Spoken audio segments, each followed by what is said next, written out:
Hello guys and welcome to this new video tutorial.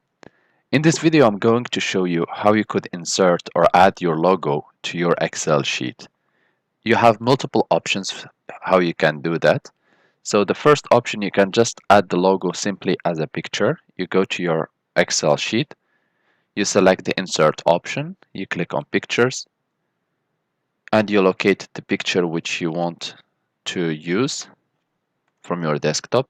You click to select it and you click insert.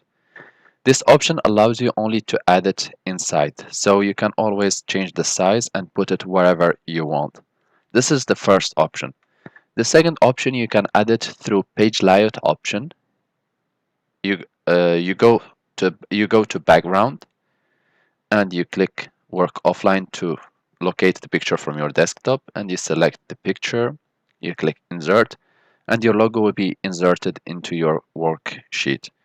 Whenever you create a new Excel sheet, you have to do again the same. The third option is that you can add the same logo in a different way. So we'll just delete background. We'll go back to insert. We will select header and footer. And you can select in the header left case, middle case, or right case. So I would just select here and I would just add it. Please note that this option doesn't give you much control and it will be added based on how big is your logo. You click anywhere. Once you see end picture, click anywhere and your logo will appear. If you want to remove it, just go back to the header, the place where you have added the picture, and delete it and click anywhere and it will disappear. You can try multiple or these options to see if anything fits you. If you would like, once you have the header open, you can click on design and you can go to picture, and this also should do the same job.